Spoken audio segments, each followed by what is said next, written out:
Bloodletters are the brutal foot soldiers of the blood god Khorne.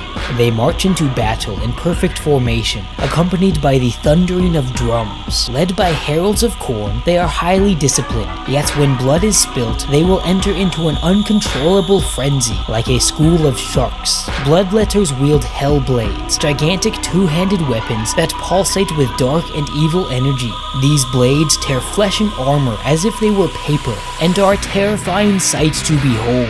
Jet black horns sprout from these warriors' heads, which they use to ram into enemies, goring them and tearing apart their insides. These beings are ferocious, murderous monsters who constantly compete amongst themselves to shed the most blood for their deity. Many Bloodletters were once the greatest mortal warriors of Khorne, who have been blessed with eternal servitude in bloodshed. Muscles bulge and clawed hands flex in anticipation of the slaughter. Pink horrors are the most common sights to behold amongst an army of Zeech. They are impossibility and magic made manifest, their physical forms constantly swirling and changing. These demons are generally servants to the Lords of Change, yet they are incredibly jolly and devious little fellows. They prance about, cackling as deadly warp flame emits from their fingertips. Anything this flame touches is put under a seemingly random effect. Flesh will turn to stone, warriors will puff into a cloud of smoke, and other such random events will occur. When a pink horror is slain,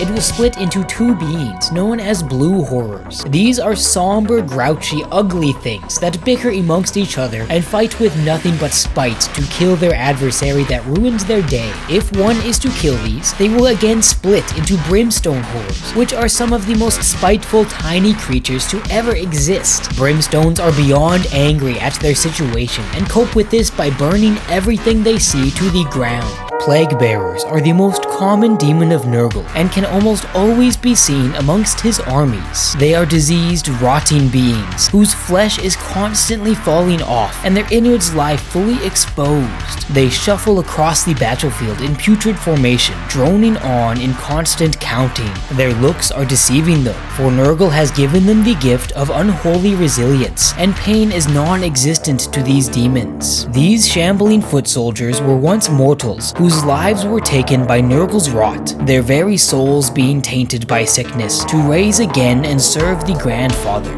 Plague Bearers are the tallymen of Nurgle, and have the never-ending task of keeping track of the Grandfather's infinite plagues. Oftentimes, a Plague Bearer will lose count in the chaos of combat, and stand groaning in anguish over their deceased foe as they begin their count anew. They wield plague swords, which will bless anything it touches with a grand disease. Demonets are the most common servants and soldiers of Slaanesh. They are lithe, dexterous, and quick killers who pose an ample threat to any warrior on the field of battle. They do not only serve the Prince of Pleasure in combat though, for they are also masters of temptation. These hermaphroditic beings will often slip into the dreams and psyche of mortals, whispering promises of pleasure, power, and whatever temptation their particular victim is weak to. They are both perfect and repulsive at the same time, speaking to the most animalistic urges of a being and drawing out the worst in them. Oftentimes, they will first appear as beautiful, perfect creatures that lure a foe with their soothing voices and perfectly shaped bodies. At the last moment though, as their victim leans in for a kiss or takes their hand, the facade will drop, revealing the true, twisted, and evil form of the Demonet. The tempted mortal will then be torn to bits by snapping claws or serrated talons.